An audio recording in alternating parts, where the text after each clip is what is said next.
नमस्कार दोस्तों, पारुल धर्म स्टोरी में आपका स्वागत है।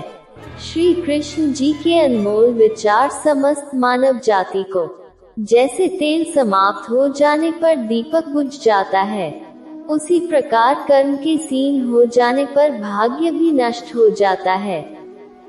समय कभी एक जैसा नहीं होता, उन्हें भी रोना पड़ता है जो बेवजह दूसरों को रुलाते हैं। मन से ज्यादा उपजाऊ जगह कोई नहीं है, क्योंकि वहाँ जो भी कुछ बोला जाएगा बढ़ता जरूर है, चाहे फिर वह विचार हो, नफरत हो या फिर प्यार हो। जिन्होंने आपको कष्ट दिया है, कष्ट तो उन्हें भी मिलेगा। और यदि आप भाग्यशाली हुए तो ईश्वर आपको ये देखने का अवसर भी देगा। चमत्कार उन्हीं के साथ होते हैं जिनके मन में विश्वास होता है। मुश्किलें केवल बेहतरीन लोगों के हिस्से में आती है, क्योंकि वही लोग उसे बेहतरीन तरीके से अंजाम देने की ताकत रखते हैं। जिस परिस्थिति को बदल पाना संभव ना हो, उसको लेकर अपनी मनोस्थिति को बदल लीजिए। कुछ हद तक समाधान अवश्य मिलेगा।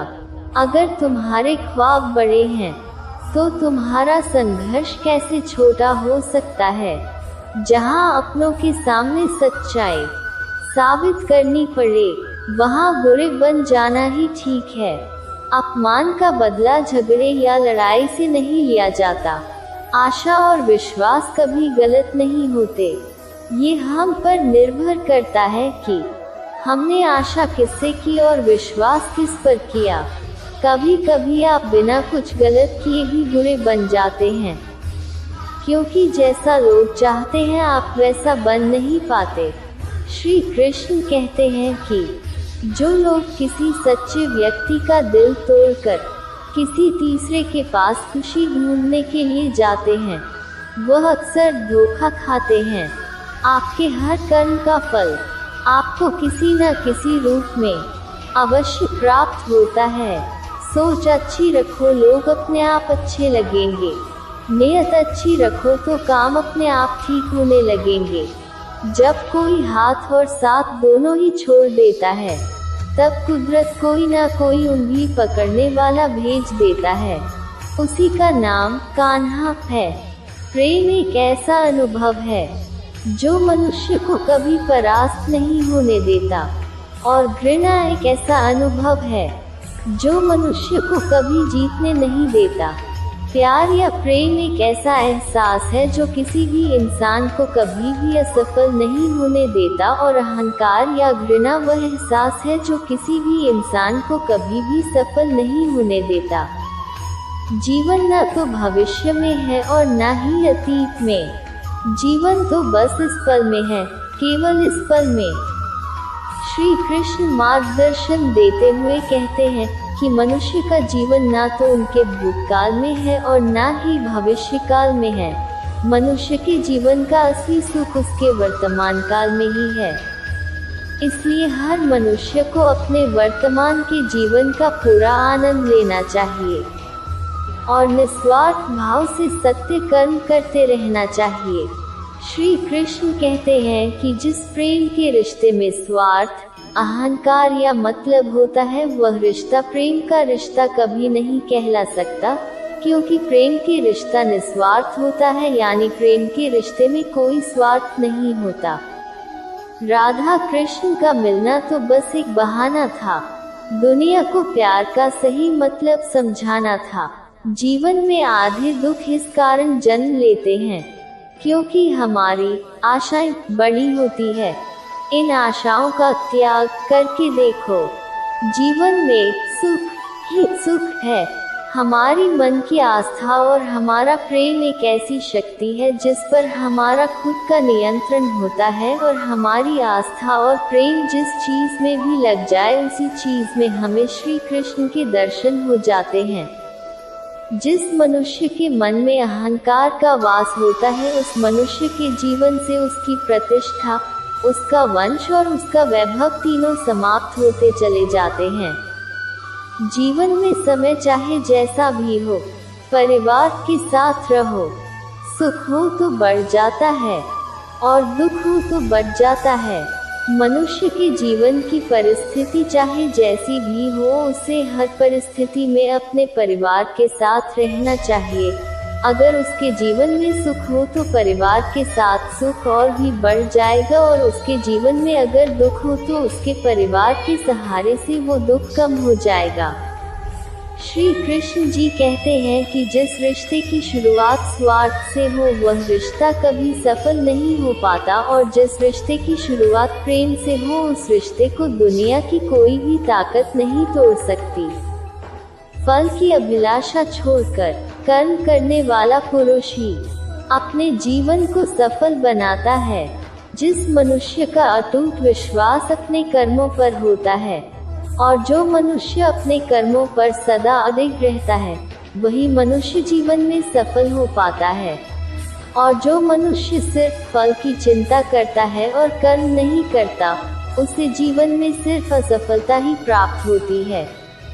अगर मनुष्य शिक्षा प्राप्त करने से पहले अच्छी संस्कार प्राप्त करे, व्यापार करने से पहले अच्छा व्यवहार सीखे और ईश्वर को पहचानने से पहले अपने माता पिता को पहचान ले, तो उस मनुष्य के जीवन में कभी भी कोई कठिनाइयां नहीं आती है। जिस मनुष्य के मन से मैं, यह, मेरा, यह अहंकार का भाव समाप्त हो जाता है और जिसके मन में सांसारिक मोह माया की लालसा समाप्त हो जाती है, वही मनुष्य अंत में परम परमात्मा की शरण को प्राप्त करता है। श्री कृष्ण कहते हैं, जैसे हर कीमती वस्तु को उठाने के लिए मनुष्य को झुकना पड़ता है, ठीक उसी प्रकार माता पिता के आशीर्वाद को प्राप्त करने के लिए भी मनुष्य को झुकना ही पड़ता है, क्योंकि माता पिता का आशीर्वाद इस संसार में सबसे ज्यादा कीमती होता है। मनुष्य की मन की इच्छा और सांसारिक सुख की मोह माया ही उसके दुखों का असली कारण होती है। मनुष्य इस बात को नहीं समझता कि वह इस संसार में खाली हाथ आया था और उसे इस संसार से खाली हाथ ही जाना है। इसीलिए जिस वस्तु को वह हमेशा अपना समझकर खुश होता है, वही उसके दुखों का असली कारण होता है, क्योंकि जो आज उसका है वह कल किसी और का हो जाएगा। प्रेम और किस्मत कभी साथ नहीं चल सकते, क्योंकि हमारे किस्मत में जो होता है उससे हमें प्रेम नहीं होता, और हम जिससे प्रेम करते हैं वो हमारी किस्मत में नहीं होता। यही प्रभु की माया है।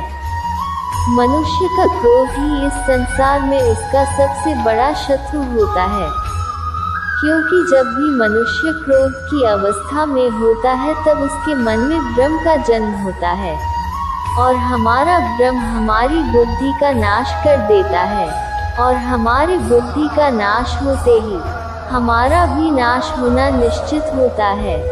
हमारा जीवन केवल हमारे कर्मों के बल पर ही चलता है। जैसे हमारे कर्म होंगे, हमारा जीवन भी वैसा ही बनता जाता है। श्री कृष्ण जी कहते हैं कि जो मनुष्य शोक के योग्य नहीं होता, उसके बारे में शोक करके हमें कुछ प्राप्त नहीं होगा। श्रेष्ठ और बुद्धिमान मनुष्य वही होता है जो जीवित और मृत व्यक्तियों के लिए शोक नहीं करता। जिसके मन के अंदर शांति होती है, उस मनुष्य से ज्यादा धनवान और सुखी व्यक्ति इस संसार में कोई नहीं होता। जब आपके जीवन के चारों ओर हताशा और निराशा हो, जब दुखों ने आपको हर जगह से घेर रखा हो, तब आप सच्चे मन से कृष्ण जी के नाम का दीपक जलाना और अपना सब हाल श्री कृष्ण को सुना देना। श्री कृष्ण स्वयं आपके सब दुख हरने आएंगे। महान व्यक्ति वो नहीं होता जो धनवान हो, बल्कि महान व्यक्ति वह होता है जो जीवन में कभी किसी का अपमान नहीं करता और न ही खुद का अपमान कभी सहता है। जय श्री कृष्णा।